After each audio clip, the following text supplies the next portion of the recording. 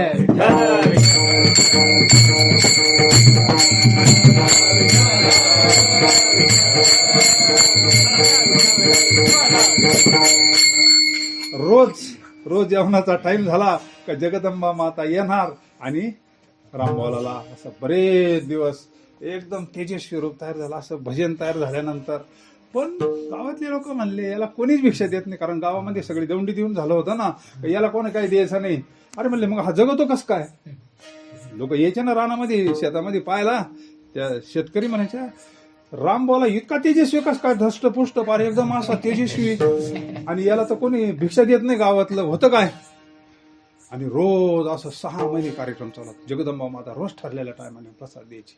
आणि मग एक दिवस एका माऊलीनं पाहिलं, ती थांबूनच राहिली, हे नेमकं काय होतं म्हणले पाहू आपण. आणि तिनं तो सगळा प्रकार पाहिला आणि गावामध्ये सांगितलं का अशी अशी तेजस्वी कोणीतरी येतं म्हणले आणि ते प्रसाद देऊन जातं. विठ्ठला विठ्ठला.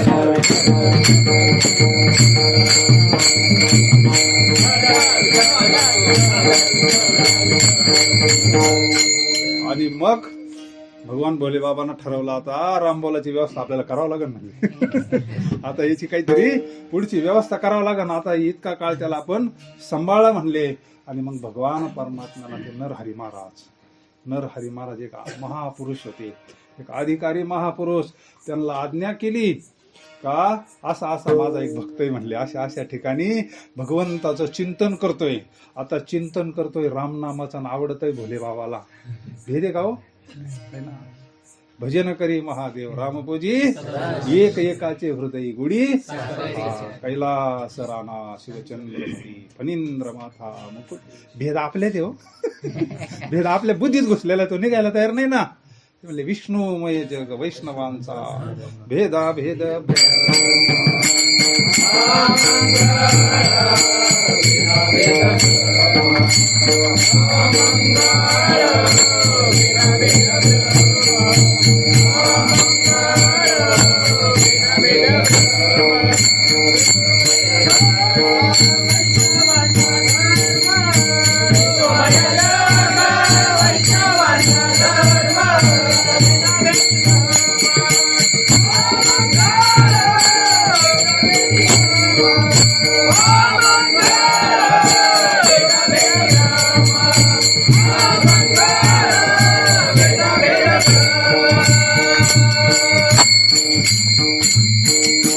स्वतः भोले बाबा जगाचा मालक कैलास राणा नरहरी महाराजांच्या स्वप्नात जाऊन सांगितलं, बाळा माझा एक भक्त अशा गावी भगवंताचं नामस्मरण करतो, त्याची तू व्यवस्था कर, त्याला तू सांभाळ म्हणले. आता हे गिऱ्हाईक तुझ्या ताब्यात म्हणले. आणि त्यांना निर्देश केल्याप्रमाणे नरहरी महाराज निघाले त्या काळात पायी आणि बरोबर त्या गावी आले जिथं रामबावला भगवंताचं नामस्मरण करत होता. कारण आता दुसऱ्या दिवशी भोजनाची पंचायत आहे ना, आता काही आई साहेब येणार नाही. भगवंतानं लगेच नियोजन केलेलं योगक्षेमम वाहम्यहम, चिंतन चालू आहे ना देवाचं. आणि मग नरहरी महाराज आले, दर्शन वगैरे दिलं. म्हणले बाळा तू आता माझ्या बरोबर चाल म्हणले, आता मी तुला घेऊन देणार, तुला पुढचं शिक्षण देणार, तुला काय शास्त्र काय एवढा अभ्यास करायचा असेल तेवढा कर म्हणले. सगळं पाहिल्यानंतर आणि मग नरहरी महाराज साधूच्या ताब्यात सापडल्यावर साधूचा जर अंगीकार केला, जीवाचं कल्याण होतं. विठ्ठल विठ्ठल.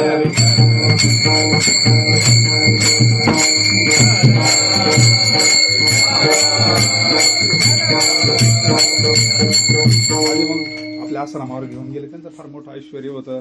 तिथं मग साधू सेवा घडती, ग्रंथाचं वाचन आहे, साधू संतांना भोजन करणे, सगळं असं करत असताना मग सेवा हा दारवंटा स्वाधीन करी सुभटा, ओळगोनी तनू मनू जीवे चरणाशी लागावे, अगर्वता करावे दास्य सकळ. सेवा केली का अंतकरण शुद्ध होत.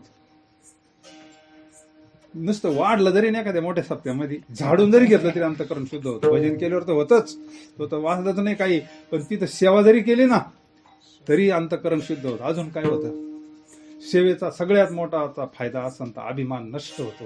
विठ्ठला विठ्ठला.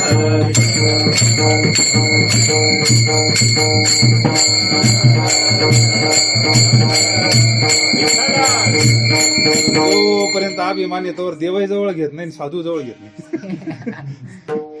जवळ नाही घेत, अंतकरणात नाही घेत. हे वर राहणं वेगळं, अंतकरणात जागा भेटली पाहिजे आपल्याला. साधूच्या अंतकरणात जागा भेटली पाहिजे, त्यावेळेस साधून आपल्याला जवळ घेतला असं समजायचं. आणि मग इतकी सेवा केली रामबावला, इतकी सेवा केली तर आपल्यालाच गिराईक होतं ना. इतकी सेवा नामस्मरणामध्ये आधी तयारी झाली. असं तेजस्वी रूप रामकथा सांगायला लागले, भजन करायला लागले, रामकथा सांगायला लागले तर लोक असे तृप्त होऊन जायचे. आणि मग बराच काळ झाल्यानंतर नरहरी महाराजांनी ठरवलं आता आपल्याला वैकुंठाला जायचंय. आणि मग म्हणले बाळा तुला घेऊन आता मी काय करतो म्हणले काशीला घेऊन जातो. त्यावेळेस काशी म्हणजे ज्ञानवापी, ज्याला विद्वान व्हायचं, त्याला सगळं शिकायचं, त्याला त्या काळात का आज जशी आळंदी आहे ना, आज जशी ज्याला सगळं आळंदीमध्ये काही भेटल, तुम्हाला ज्ञान जेवढं पाहिजे तेवढं आज आळंदीमध्ये, पण माऊलीला शरणागती केली तर तसं त्या काळात मग ते नरहरी महाराज त्यांना घेऊन गेले. त्यांच्या ओळखीचे एक मोठे अधिकारी महापुरुष व्हायचे, त्यांच्या ताब्यात दिलं आणि नरहरी महाराज आश्रमावर आले आणि वैकुंठाला निघून गेले. विठ्ठला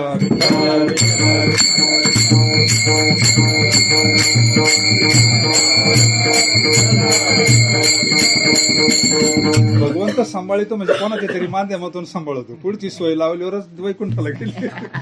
देव सांभाळतो म्हणजे कोणाच्या माध्यमातून सांभाळतो. अगोदर चुनियादाशीच्या माध्यमातून सांभाळलं, नंतर स्वतः जगन्मातेनं सांभाळलं, नरहरी महाराजांनी सांभाळलं. आता त्या महात्म्यांच्या ताब्यात दिलं, त्यांच्या जवळ त्यांना सगळं सांगितलं, आता हे तुमचा मुलगा म्हणून सांभाळा, शिष्य म्हणून सांभाळा. त्यांनी सगळी विद्या काय असेल ती त्यांना देऊन टाकली आणि परिपूर्ण जीवन झालं. पिकले असेंदी कडू पण पैसे आम्हा केले, सिद्धावस्थेला गेले. विठ्ठला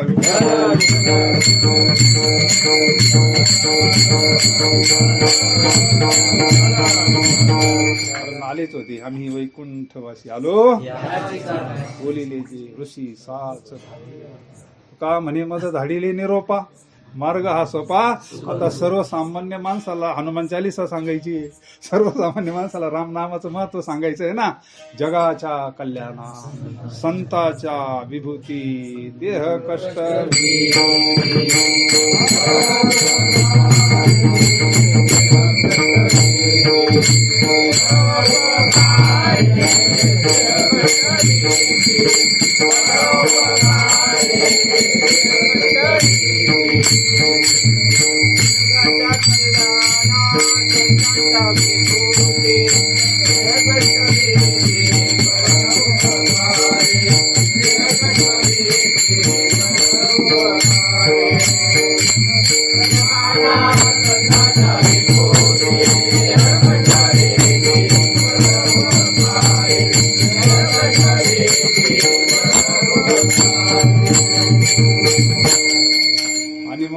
कार्याकरता आले. मग धर्माचं कार्य सुरू झालं. तिथून निघाली काशीवरून आणि मग त्या काळात पूर्ण भारताचे जेवढे क्षेत्र पायी केले, जिथं थांबले तिथं रात्री रामकथा करायची. सर्वसामान्य जीवाला रामनामाचा उपदेश करायचा आणि सोपा करू नका काही संत संग धरा, पूर्वीचा दोरा उगवेल प्रारब्ध संत संग करोनी. पुराणामध्ये सांगितलेलं सर्वसामान्य जीवाला सोपा भक्ती मार्ग सांगायचा. अवघ्या वाटा झाल्या क्षी नकली, न घडे साधन उचित विधी विधान, न कळे न घडे सर्वता भक्ती पंथ बहु सोपा पुण्य नागवे. असं करत करत करत त्यांना असं वाटलं आपल्या एकदा जन्मभूमीला जावं आपण. ज्या ठिकाणी ज्या मातीत आपला जन्म झाला, ज्या कुळामध्ये आपला जन्म झाला, तिथे एकदा जावा आपण आपल्या. आणि मग फिरत फिरत फिरत आपल्या जन्मभूमीला आले. आता ते दिव्य वैभव पाहिल्यानंतर कुठले महाराज कुठले काय सगळी चौकशी केली. असं आलं फिरत, त्यांना काय हे नव्हतं. आणि मग सगळी चौकशी केल्यानंतर म्हणले घर तर पार पडून बिडून गेलं होतं, वडील गेले होते, काहीच राहिलं नव्हतं. आणि मग ती बरीच म्हातारी जुनी मंडळी त्यांनी पाहिल्यानंतर त्यांना फार आनंद झाला. अरे म्हणले तुझे वडील गेले, असं झालं तसं. आता त्यांनी सगळं प्रत्यक्ष पाहिलेलंच होतं ना. आणि यांचं सगळं तेजस्वी पाहिल्यानंतर आणि मग सगळे मुक्कामाला थांबा म्हणले. हे म्हणले आता काही दाखवणे, मला काही इच्छा नाही. मग त्यांनी आपल्या वडिलांचं सगळ्याचं पितृतर्पण केलं. पिंड पदावरी धिला फुल्या करी, माझे झाले गया वर्जन, फिटले पितरांचे, केले कर्मांतर बोंब मारिले हरी हर, तुका म्हणे माझे भार उतरले ओझे. विठ्ठला विठ्ठला.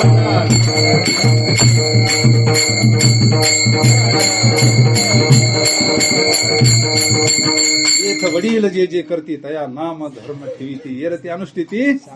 आणि मग गावातले मंडळी म्हणले, मग थांबा तुम्ही, आम्हाला रात्री काहीतरी सांगा ना, थोडं काहीतरी सांगा तुम्ही, प्रवचन कीर्तन रामकथा काहीतरी. ती तेजस्वी पाहिल्यानंतर मग रात्री जेव्हा सगळे गावातले लोक आले, बसले, असे रामनामाचं महत्व असं सोप्या भाषेमध्ये रामकथा ऐकल्यानंतर ते म्हणले, आता आम्ही तुम्हाला काही जाऊन देत नसतो म्हणले, तुम्ही इथंच थांबा.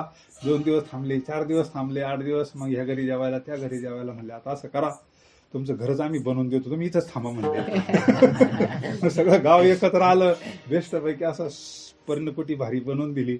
आणि मग त्यांचं जीवन सुरू झालं. रोज रामकथा, रोज सत्संग, रोज भोजन, रोज पंक्ती, गावोगावी रामकथाला बोलायचं. असं त्यांचं जीवन चालू झाल्यानंतर त्यांच्या जीवनामध्ये एक प्रसंग घडला. विठ्ठल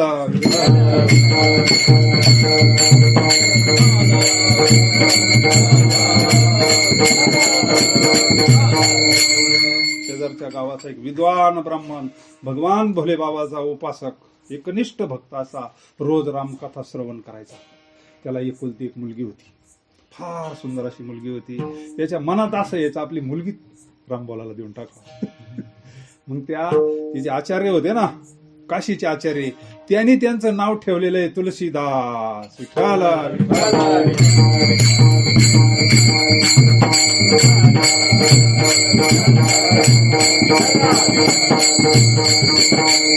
त्यांची कीर्ती तुलसीदास म्हणून. आता रामबोला त्यांना काय, कोणी आता मोठे झाले ना, महाराज झाले ना, आता अधिकारी झाले ना, आणि त्यांनी त्यांचं नामकरण केलं होतं. आता तुम्ही काय तुलसीदास म्हणून प्रख्याती झाली. आणि मग तो ब्राह्मण रोज कथा कीर्तन ऐकायचा, आणि त्यांचं ते तेज ते वैभव पावल्यानंतर मनातल्या मनात भोले बाबाला प्रार्थना करायचा, माझी एकुलती एक मुलगी इतकी सौंदर्यवान आहे, मला असं वाटतं ह्या तुलसीदासांना देऊन टाकावं. पण म्हणायचं कसं एवढ्या तेजस्वी महात्म्याला, म्हणन कोण नाही का. आणि भगवान भोले बाबाची तर रोज विनवणी करायचं, रोज. एक दिवस भोले बाबा स्वप्नात आले पाठी, आणि त्या ब्राह्मणाला सांगितलं, तुझी मुलगी तुलसीदासांना देऊन टाक म्हणले. आणि मग इतका आनंद झाला. आता एवढ्या मोठ्या कोर्टाचा निर्णय म्हटल्यानंतर मग इतका आनंद झाला. दुसऱ्या दिवशी कथा संपली आणि महाराजांचं दर्शन घेतलं. म्हणजे महाराज, मला थोडं 2 शब्द तुमच्या बरोबर बोलायचंय, बोलू का? बोला म्हणले, काय अडचण नाही. त्याला वाटलं परमार्थाचं काही विचारणार,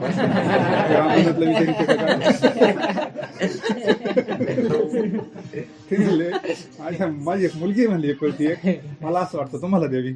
म्हणले, मला काही ह्या राड्यात पडायचं नाही. मी सगळे दुःख भोगले लहानपणापासून, इतके चटके मला संसार दुःख मुळे चोहीकडे. मला फक्त भगवंताचं नामस्मरण करायचं. तो मज व्हावा, तो मज व्हावा, वेळोवेळा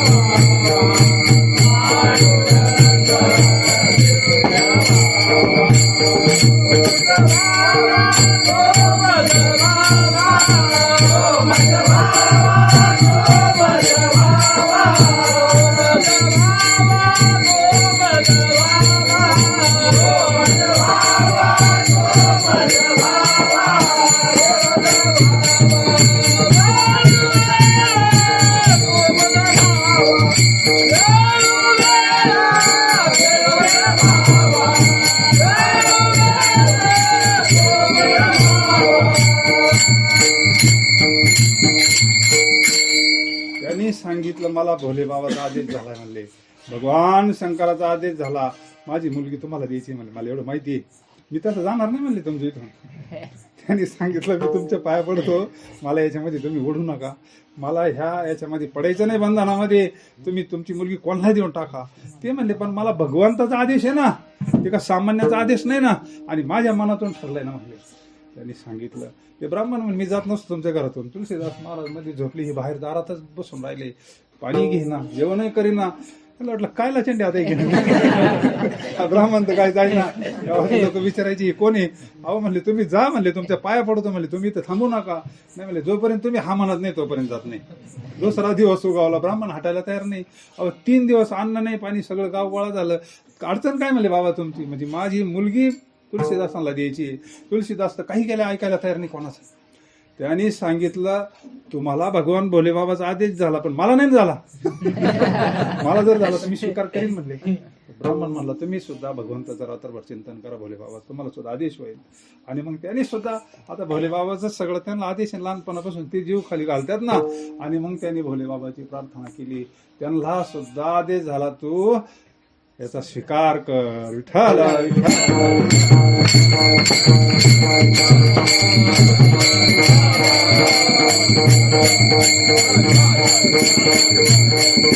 आणि मग लग्न वगैरे झालं. लग्न झाल्यानंतर मग बेस्टपैकी संसार सुरू झाला आणि त्याचा परिणाम झाला. महाराज रमले ना त्याच्यामध्ये, महाराज संसार रमले ना. नामस्मरण कमी झालं आणि मग रामकथा कमी झाली. म्हणजे पहा भल्या भल्यांना हा विषय काय सामान्य विषय काय? हे सामान्य विषय नाही महाराज. अशा मोठ्या महापुरुषांना जर इकडे ओढू शकतात तर सामान्याला त्याला एकच पर्याय आहे, विनु सतसंग विवेक न होई राम कृपा विना सुलभ नाही. त्याला सत्संग पाहिजे, अखंड त्या अनुसंधानात पाहिजे, त्या रेंज मध्ये पाहिजे. आणि मग बराच काळ कथेला गेले का चित्तामध्ये सगळी रत्नावली रत्नावली चित्तात आली ना. आता चित्तामध्ये राम नाही ना राहिला, रत्नावलीच दिसायची. रत्नावली शिवाय क्षणभर करमत नव्हतं. सारखी रत्नावली. रत्नावलीला भगवंतानं सौंदर्यच दिलं होतं. आणि पतिव्रता होती. तुका म्हणे पतिव्रता तिची सारखी रत्नावलीची आठवण आली का रामायण कथा बंद पडायची, लवकर निघून जायची.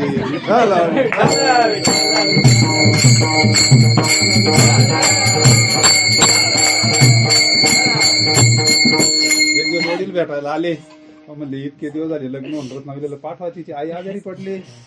म्हणले पाठवले असते, मग काय नाही म्हणले. मी बाहेरचं खात नाही म्हणले. आता पहिले बोललं चालत होतं, मला बाहेरचं चालत नाही म्हणले. माझी सगळी अव्यवस्था होऊन जाईल म्हणले.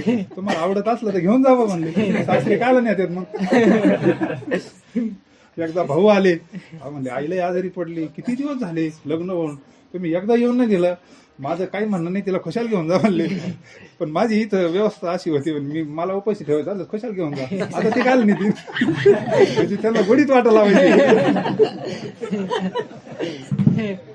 एक दिवस असा आला, तुळशीदास महाराज कार्यक्रमाच्या निमित्तानं बाहेर गेले. भाऊ आला आणि भावांना सांगितलं आई आता ही सिरियस आहे. आईची एकदा येच आहे का तुला डोळ्याने पाहावा म्हणले. आता पतिव्रता आहे, पतिव्रतेचे काही नियम धर्म असतात. पतीला विचारल्याशिवाय कसं जायचं, धर्म संकट पडलं ना. आणि मग बरेच माता भगिनी होत्या, त्यांनी सांगितलं असं कर म्हणले, तू रत्नावली तू जाय आईला भेट आणि परत ये त्यांना येऊस तर. म्हणजे आता ते बी सकल तीर्थाची या धोरे जे का माता पितेरी आई म्हणजे काय सामान्य गोष्ट नाही ना. आणि तिची इच्छा आहे ना का तू एकदा भेटावी म्हणून. आजारी म्हणले आणि इकडं तुला धर्मसंकट आहे, ते येऊस तर तू ये परत. म्हणजे सगळ्या गोष्टी. मग भाऊ तिला घेऊन गेला, आईला भेटली वगैरे. लई दिवसातून आली, आज काय तुला जाऊन देणार नाही म्हणले आम्ही. मग थांबली मुक्कामी. आणि मग तुळशीदास महाराज घरी आले. पावसाळ्याचे दिवस, विजा कडकडत्यात. आणि घरी आल्यानंतर पाहिलं तर रत्नावली नाही ना, येड्यान झालं त्यांना ना. आता त्यांना ते हे होईना ना, असह्य झालं त्यांना तिच्यावाला वियोग. शेजारी पाजारी विचारलं रत्नावली कुठे आहे, रत्नावली कुठे आहे. ते म्हणले भाऊ आला होता, तुमचे मेवणे आले होते ते घेऊन गेले म्हणले. रत्नावली मला विचारले, आता मी कसं राहू म्हणले तुझ्याशिवाय. म्हणजे पहा इतकं विषयाचा संघ असतो. विषयाच्या संगी जाऊ नका म्हणा, पहाच्या रावाना चांगल्या चांगल्याला पळवलंय.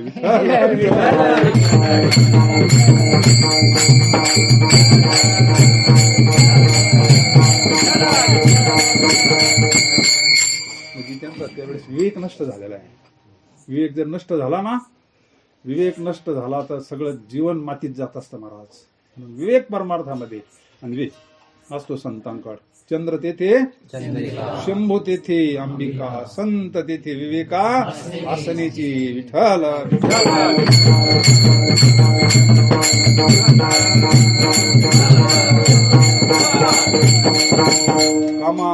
कामातुराणाम लज्जान भयम. तिथं काहीच दिसत नाही कोण काय म्हणून, काय नाही. आता एकच दिवस गेली होती ना, कामातुराणाम लज्जान भयम. इतका विषयामध्ये कामानं हे केलं ना, त्यांना असं वाटलं आता आपण रत्नावली शिवारात निघाले ना एवढ्या रात्री. वरून पाऊस पडतोय, विजा कडकडत येत, अंधार पडलाय, नदीला पाणी, पण निघाले. एवढ्या प्रतिकूल अवस्थेमध्ये सासरवाडीला गेले. विठ्ठल विठ्ठल.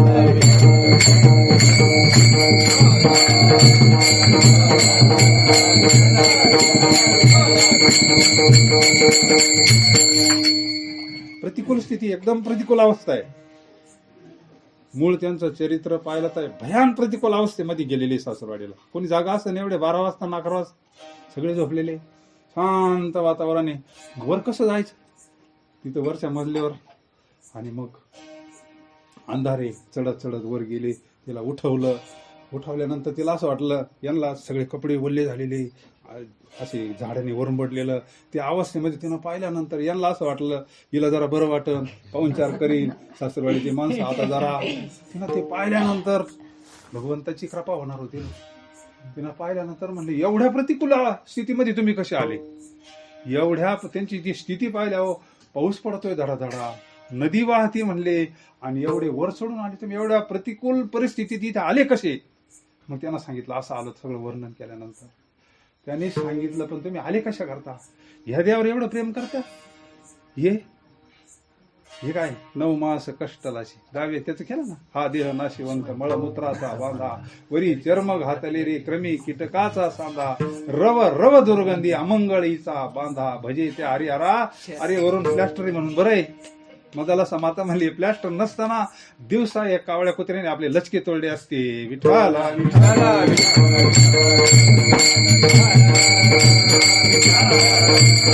अशी जर भयान व्याधी झाली काही तर आपण जवळ जात नाही महाराज. ती पतिव्रताने बोलत, आता भगवान परमात्मा बोलतो तिच्या मुखातून. भगवान अरे ह्या देहावर इतकं प्रेम करतो. अरे तुला बोलायला लागली नंतर, कारण त्याला उपदेश करायचा होता.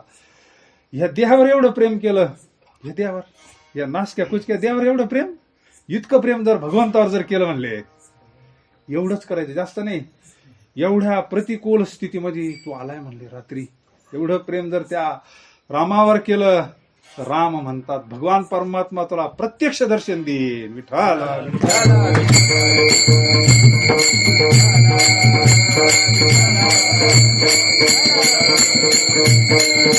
विवेक जागा झाला, विवेक झाला. अरे आपण काय करत होतो, आपलं जीवन आपण नेमकं कुठं आलोय, काय आपण रामकथा करत होतो, आपलं जीवन प्रतिकूल अवस्थेत काय. नरहरी महाराजांनी आपलं अख्खं जीवन वळून आपल्यावर टाकली, एवढी विद्या दिली. काशीच्या पंडितांनी काय आसन नसन तेवढी विद्या आपल्याला देऊन टाकली. आपण काय जगाला हो, आणि आपण कुठं आलोय, आपण काय करू, काय राहिलो. विवेकावर आले, वैराग्य जाग झालं, आणि मग ठिकाणावर आले. पाहिलं पत्नीकडे चांगलं गळे भरून पाहिलं. श्री संताची माथा चरणावरी साष्टांग हे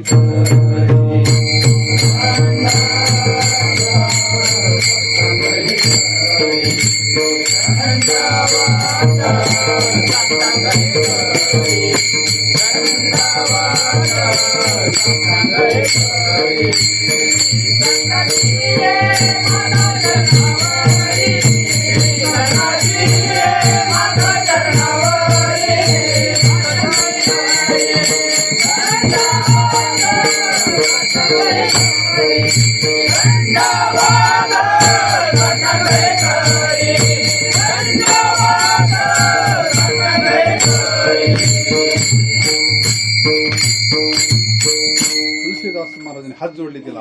आता जोपर्यंत रामाचं दर्शन होत नाही म्हणले, आता न फिरे माघारी, नाही का. देह जावो अथवा राहो पांडुरंगी.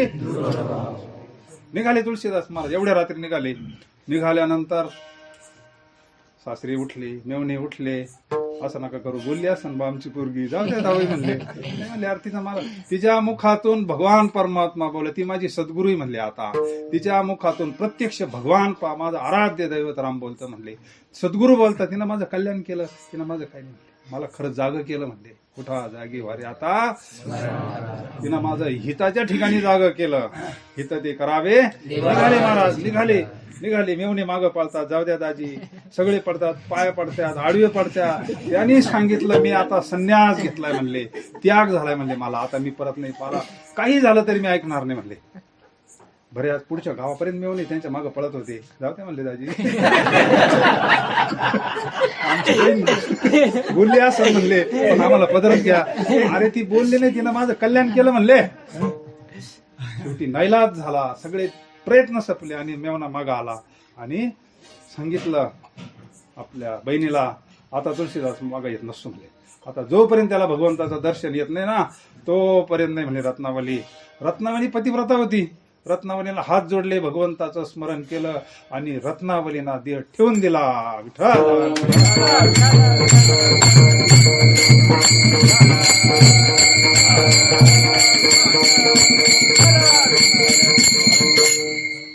निघाले तुलसीदास महाराज, भगवंताचं नामस्मरण करतात. आता गेले आशा पाश निवारुनी, विषय येतो त्यांचा, सगळे पास सोडवलेले, आता कोणताच पास राहिलेला नाही. 7 पास सांगितले रामायणामध्ये, सगळेचे सगळे पास पार केले आणि भगवंताचं नामस्मरण करतात. म्हणले आता काशीलाच जायचं. आता भोले बाबा सोडून आपल्याला कोणी वाली नाही म्हणले. गेले काशीला, भगवंताचं नामस्मरण करतात. छोटस असं निवांत स्थान पाहिलं, तिथं आश्रमच तयार झाला. रोज लोक येतात, सिद्धवाणी झालेले, रोज लोक रामकथा ऐकतात, नामस्मरण चालू आहे. असं करता करता रोज तुलसीदास महाराजांचा नित्य नेहमी शौचा करता, विधी करता, लांब जावं गंगेपासून असं ठिकाणी, आणि येताना उरलेलं पाणी ते एका झाडाला घालावं. आणि त्या झाडावर रोज असं करता करता एक तप झालं, तपश्चर्या झाली. 12 वर्ष तपश्चर्या झाली, अनुष्ठान झालं. दुसरं काहीच नाही चित्तामध्ये, फक्त रामकथा आणि भगवंताचं रामनामे, सारखी सेवा चालली. किती काय मंडळी रोज गावोगावून लोक यायचे, रामकथा ऐकायचे, तृप्त होऊन जायचे. रोजचा नित्य नियम. बाहेर जायचं, यात उरलेलं पाणी त्या झाडाला घालून द्यायचं. त्या झाडावर होतं एक पिशाच, ते झालं प्रसन्न तुलसीदास महाराजांना. बोल म्हणले तुला काय पाहिजे. हे विवेकावर होते. आता फसत नसते. आता ते सामर्थ्य असतं त्याच्या परिणाम. त्या पिशाच्याकडे सामर्थ्य होतं. त्याने सांगितलं तू काही माग, मी प्रसन्न झालोय म्हणले, तू काही मागू शकतो म्हणले, आता काही माग म्हणले, तू जे मागन ते मी तुला देत असतो म्हणले. आता हे विवेकावर आले. आपण घर दार आयुष्य कशा करता सोडले नाही का. त्याने सांगितलं मला प्रभू रामाचं दर्शन पाहिजे. विठ्ठल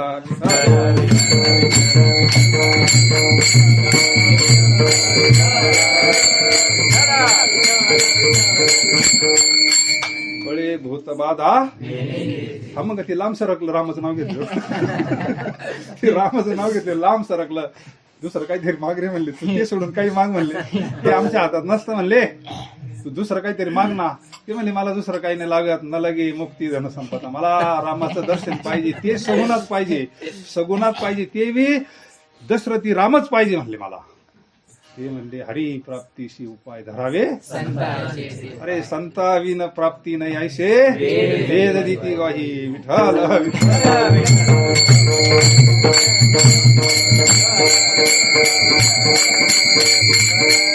म्हणले मी आता फार फिरून आलोय, संत मला भेटन कुठं म्हणले.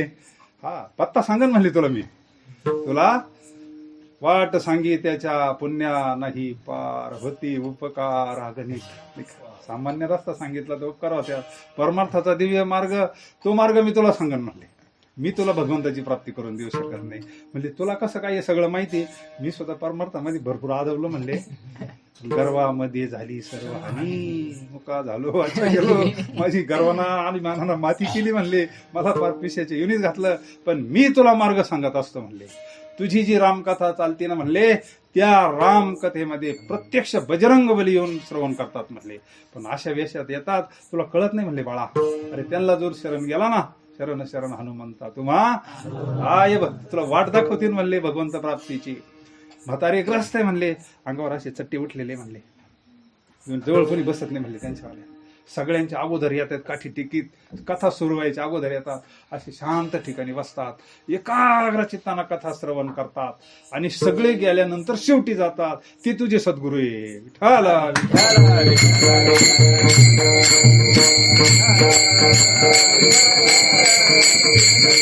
मी तुला भगवंताचं दर्शन करतील तू सर्व भावी दास होई म्हणजे त्यांच्यावाला.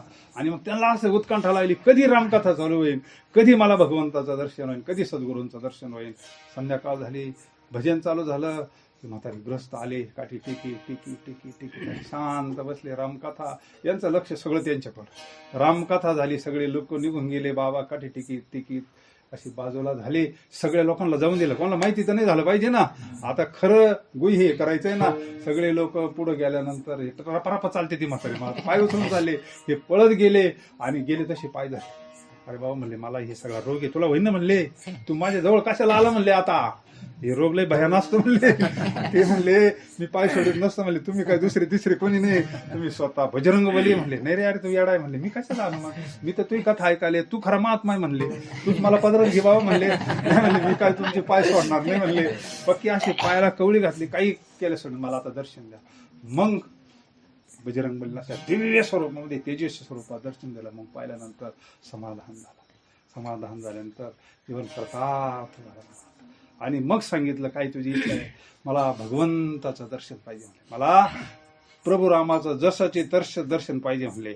हट्ट धरला मी तसं तुम्हाला जाऊन देणार नाही म्हणले, तुमचे पाय सोडणार नाही. विठ्ठल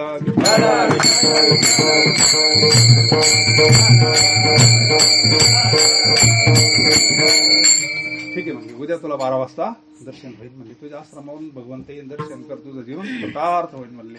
आणि हनुमंतराय अंतर्धान पावले. दुसरे दिवस बाबा. आणि मग तुलसीदास महाराजांचे भरपूर मोठा आश्रम वगैरे सगळं असं. कधी 12 वाजतात, कधी देवाचं दर्शन होईल, सारखी वाट पाहत्या, सारखी वाट पाहत्या. पण भगवंताचं वास्तव स्वरूप, भगवंताचं दर्शन कळणं एवढं सोपं नाही ना.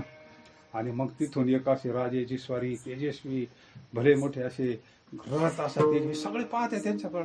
त्यांना असं वाटतं आता भगवंत येतील, मग येतील. आणि राजाचे स्वारी तिथं ते असे तेजस्वी दोघं जण असे त्यांच्या आश्रमाच्या जवळून गेले ना, हे कुठं दर्शन, हे पाहतात आता राम येतोय, मग राम येतोय, आताच राम येईल, मगच राम येईल. आणि तिथं स्वारी जवळ निघून गेले ना, असे तेजस्वी ते रतन ते दोघं असे. आणि मग रात्र झाली, काही झालं, त्यांना असं वाटलं हनुमंतराय कसं खोटं बोलतील, अरे हनुमंतराय का सामान्य आहे का, आणि आपल्याला तर देवाचं दर्शन नाही, त्याने तर शब्द दिला होता. आणि मग रामकथा सुरू झाली, रामकथा संपली, सगळे लोक गेले. मग पाय धरले, अहो म्हणले महाराज मला रामाचं दर्शन कर, 12 वाजता ते करून देणार होते, झालं काय म्हणले, मी वाट पाहतोय. अरे म्हणले येड्या, प्रत्यक्ष राम लक्ष्मण रथात बसून तुझ्या आश्रमाच्या पार जवळून गेले, तू त्यांचं दर्शन नाही घेतलं, तो राम होता म्हणले. तुझी भगवंत जवळून गेला तरी कळत नसतो.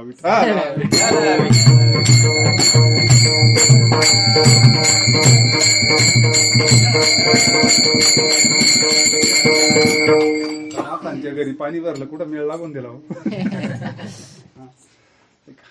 श्रीखंड्याच्या रूपाना त्यांनी पाय धरले. आता मी रामाचं दर्शन झाल्याशिवाय सोडणार नाही म्हणले, तुम्हाला सोडणार नाही म्हणले. आणि मग चालन म्हणले, उद्या घाटावर तुला दर्शन होईल म्हणले, तुला घाटावर उद्या. आणि मग सकाळची वेळ, घाटावर भरपूर लोक असतात दर्शनाला येतात, मी स्नान करतात इकडं तिकडं. तुलसीदास महाराज भजन करतात, त्यांना वाटलं आताच राम येतोय, मगच राम येतोय, आताच राम येतोय, मगच राम येतोय. आणि भगवान परमात्मा बालरूपात समोर येऊन उभे राहिले. बाबा चंदन लगाव बोले. आता हे म्हणते अरे थांब रे जाऊ, मी रामाची वाट पाहत बाजूला म्हणते. असं ते तेजस्वी पोरग, असं भयान तेजस्वी, ते यांना म्हणतं तुलसीदासची बाबाजी चंदन लगाव. ते म्हणले तू थांब रे, मी रामा करता चंदन घासू राहिलो, तू काय मध्ये येतो म्हणले. हनुमंतरायाला असं वाटलं आता प्रत्यक्ष परब्रह्म सावळ्या रूपात, कारण याला मोठं स्वरूप हे कारण होणार नाही ना, प्रत्यक्ष भगवान परमात्मा चंद्र हा तुलसीदास काय महाराज आहे का. आणि शेवटी मग थोडं नजरेनं पाहिलं त्या बाळाकडतं, भलं त्याच्या स्वरूपाला दिसलं भगवंताचं, आणि बेशुद्ध पडले. विठ्ठल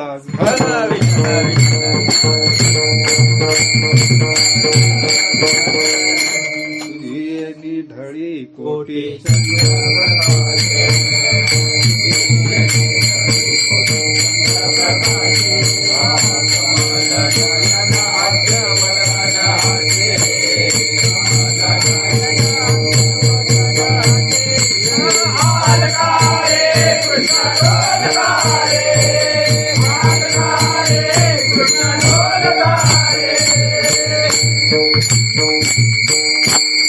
प्रकाश आपल्या लाईट टावर आकडे टाकून जमन का टावरवर जाळ बाई जाळ. भगवंत स्वरूपाला आपली शक्ती नाही ना तेवढी. बेशुद्ध पडली त्या घाटावर. किती काळ बेशुद्ध अवस्थेत होते. शेवटी परत हनुमंतरायला यावं लागलं, सावध करायला लागलं. बळच सावध केलं. अरे तुला राम प्रत्यक्ष दर्शन द्यायला आले. कुठं राम म्हणले कुठं राम म्हणले. मला रामाचं दर्शन झाल्याशिवाय मी पाणी पिणार नाही म्हणले. आता पाय सोडायला तयार नाही. आता काय करायचं म्हणले. आता करायचं काय. जाय म्हणले आता चित्रकूटला. आता तुम्ही चित्रकूटला जाऊन आले असतील, जे आले असतील ना, आजही वातावरण तिथं इतकं पवित्र. तिथं ते वानरन ते पाहिलं ना आजही. हा गेले ना तुम्ही. ते वातावरण आजही पवित्र आहे. तू चित्रकूटला जाय ती पुण्यभूमी. तिथं तुला भगवंताचं दर्शन होईल.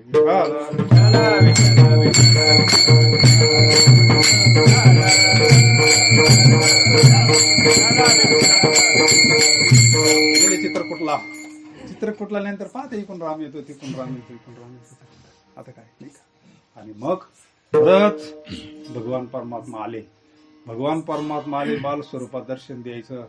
त्या वेळेस हनुमंतरायाला वाटलं आता जर फसगत झाली तर मग परत नाही. तिसरा आहे आता, परत नाही.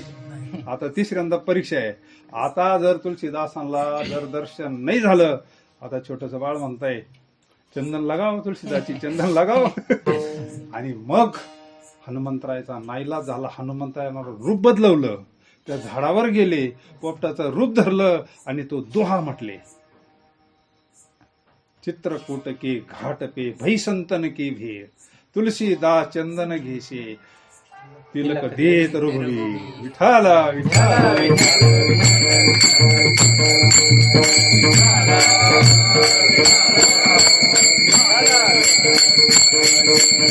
मग भगवंताचं वास्तव दर्शन झालं. तृप्त झालं. हे कोणा केलं. संतांनी केलं. अभंगाच्या प्रथम चरणा. संताने सरता केलो तैशा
अजूनही तो आवाज कानात आहे महाराजांचा. अजून तो आवाज. गीत चाल राजी.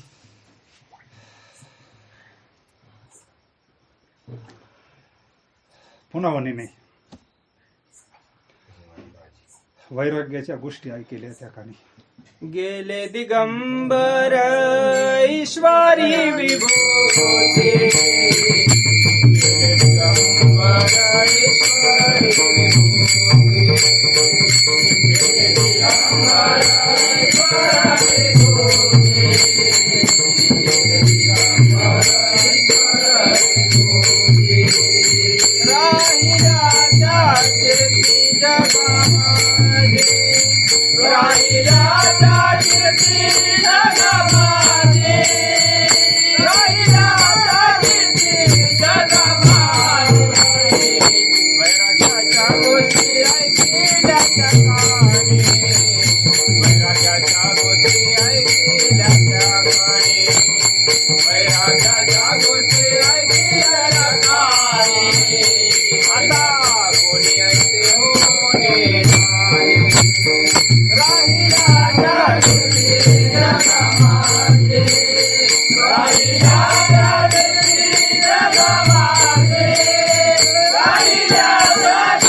जगद्गुरु तुकोबराय प्रथम चरणा सांगता संत आणि सरता केलो तैशा परी चंदनाती बोरी दृष्टांत दिला संगतीचा. चंदनाती दृष्टांत आहे, सिद्धांत आहे. संत आणि सरता केलो तैशा परी सत्य गुरु राई कृपा मज केली परी नाही घडली सापडविली वाटे मस्तकी तो जाणार. सेवा तर काही नाही म्हणले, तुका म्हणे मज न घडता सेवा पूर्व पुण्य ठेवा.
संतांनी सरता केलो तैशा परी चंदनाती बोरी संतांची कृपाने जीवन कृतार्थ. संत कोणाचे गुण दोष पाहत नाही, कोणाचीच नाही. माऊलीवर काय काय प्रसंग आले, विठ्ठल पंथावर काय काय प्रसंग आले, विसोबासाठी ना काय काय प्रसंग केले आपल्या समोर. आपण लहानपणापासून ऐकतोय महाराज मांडी भाजायला भांडत नाही तर दिलं, पण त्रास किती दिला. पण ज्या वेळेस पाठीवर मांडी भाजले संत मारून उद्धरणे खळांची व्यंकटी सांडो जो खंडावया घाव घाली का लावणी जयाने केली. ज्यांना पाणी घातलंय ना आंब्याला त्याला केशरी आंब्याचा रस आहे, आणि जो कुऱ्हाड घेऊन गेला त्याला सावली तीच आणि त्याला आंबे तीच. याला म्हणतात संत. याला काय म्हणतात संत. कोणाचे गुणदोष पाहत नाही.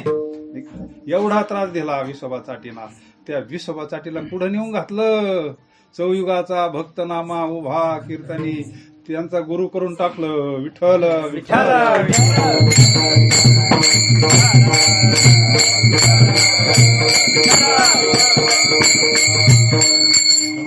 दुसऱ्या चरणामध्ये महाराज सांगतात पुन्हा दोष याते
आता जे माने बाबा आहेत ना, माने बाबांचे गुरु, त्यांची ती मूठ वगैरे मानली सगळी विद्या होती त्यांच्याकडे.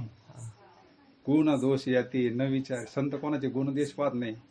त्या काळात कोणीतरी सुपारी दिली होती बाबांना मारण्याकरता, काही यांच्यावर मूठ मारण्याचा प्रयोग करा. नारायण बाबा महाचे ते अधिकारी महापुरुष त्यांची ती माने बाबा शिष्य.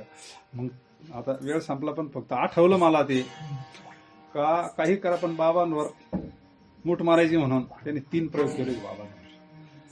मग ते म्हणले बाबा तुमच्यावर हे प्रयोग केले तुम्हाला काही झालं? बाबा म्हणले अजून एखादं करून पाय बाबा. काय म्हणाले महापुरुषाला काय करणार आहे विद्या? काही चालत नाही यांच्यावर ही विद्या. कोणतीच अभिचार विद्या चालत नाही. 17व्या अध्यायात माऊलीनं सांगितलं विठ्ठला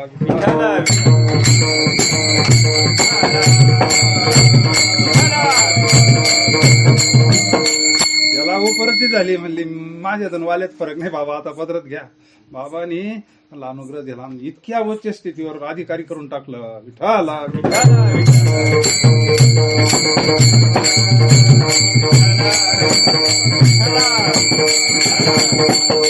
संत कोणाचे गुण पाहत नाही, दोष नाही फक्त, पण त्यांच्या मनात आलं पाहिजे. कारण संत काय आहे? समर्थ आहे. शेवटच्या चरणामध्ये दुःख मने आले समर्थाचे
आपण भजन करू. कारण आता हराणला म्हणजे थोडं भजन करावं ना आपल्याला.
Bye.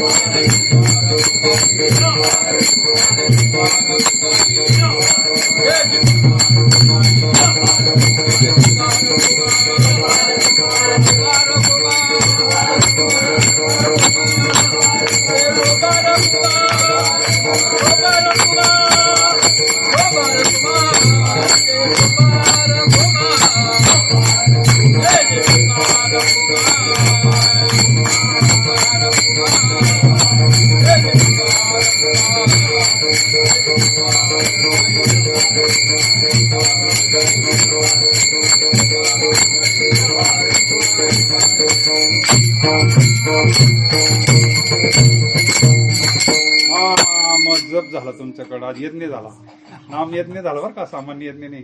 नाम जप यज्ञ तो परम बाधू न शके. सुंदर असा तृप्त होत. खरं ही तृप्तता इथे तृप्ती झाली या जायची साधने सरती इथं तृप्तता आहे. बाकी तृप्तता तेवढे पुरती असते.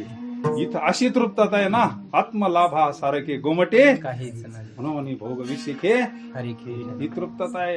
याला निरंकुशा नाही देखील येते मिळे भोग सुखाचे जी संगती झाली. म्हणून सुंदर असा सत्संग झाला. एकदा संतांचं भजन करू आपण. तुकाराम तुकाराम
झालेली सेवा माऊलींच्या चरणी समर्पित. किंबहुना तुमची केले धर्म कीर्तन सिद्धी गेली तर माझे ते बाईक पण तुका म्हणे माझी कोणी वदविली वाणी प्रसादा वाचोनी तुमसिया विठ्ठले. झालेली सेवा माऊलींच्या चरणी समर्पित. ज्ञानेश्वर